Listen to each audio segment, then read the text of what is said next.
Majority side.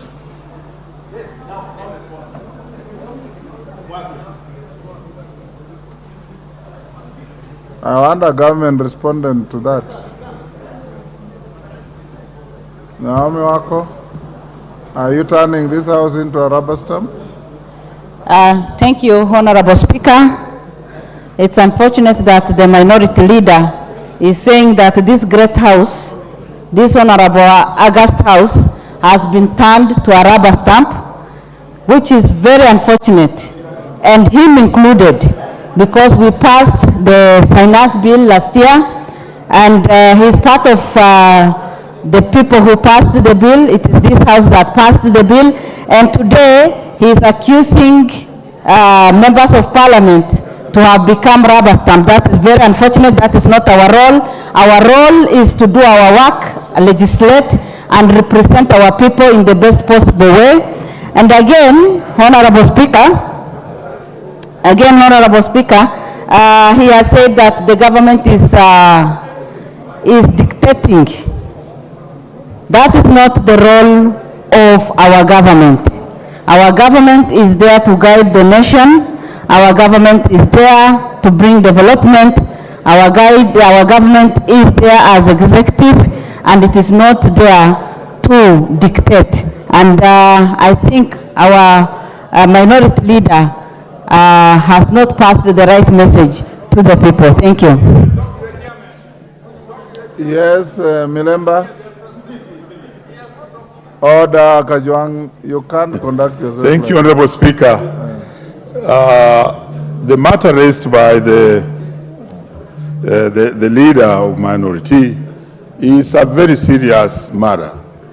And me, as a titular follower of the issues that concern budget making and legislation, I would be quick to say that that should never happen if it is happening. Because I'm aware that a number of committees have been meeting, including one which I belong, which is the Debt Committee, and we have been scrutinizing lots of matters concerning budget.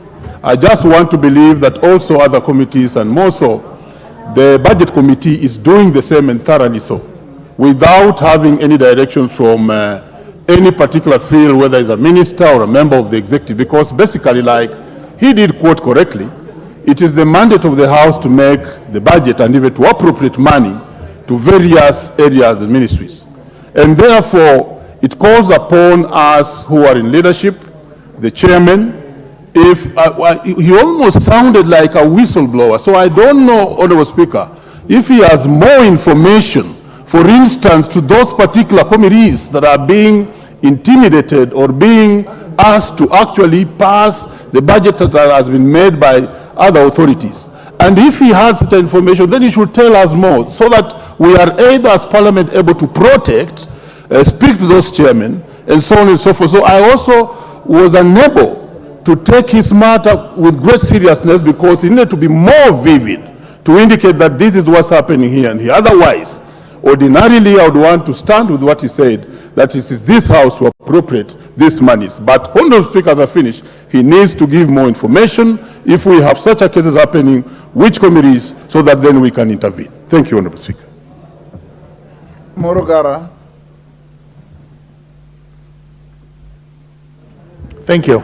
I apologize that I don't have my card. But, Mr. Speaker, sir, I've listened to the concern raised by the leader of minority, and to a great extent, it is not correct. Because, number one, we know very well that the budget policy statement emanates from the executive. The reason why it emanates from the executive is for the executive to state how much money is available so that Parliament is able to appropriate. Number two, ceilings have to be given because, again, the policy surrounding appropriation of money is by the executive. That is why ceilings are recommended.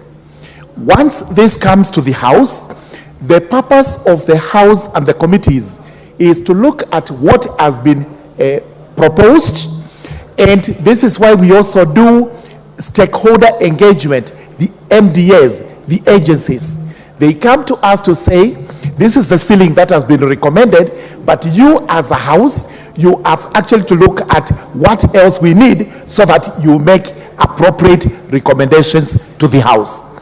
For the case of justice and legal affairs, we have about 12 MDAs who come to us. We know we have the policy statement, we have the ceilings, but we are also able to listen. And today we were signing a report whereby we were recommending to budget and appropriations that the ceilings given are not sufficient for those MDAs. Where we have to make an alteration, we are making those alterations. But we have not been coerced. We have not been forced by anyone to write these reports in any particular form. Therefore, what he says is not correct unless there are other committees where there has been any such recommendation. So I totally disagree with the statement. Honorable members, order. There's no debate on this. The Honorable Member for Gunja, the distinguished minority leader, has raised some very serious allegations without an iota of evidence. I would have expected the distinguished member to say, chairman of this and this committee has come and protested of being intimidated. On this and this day, a member of the executive came to railroad the committee to do this and that. No evidence whatsoever.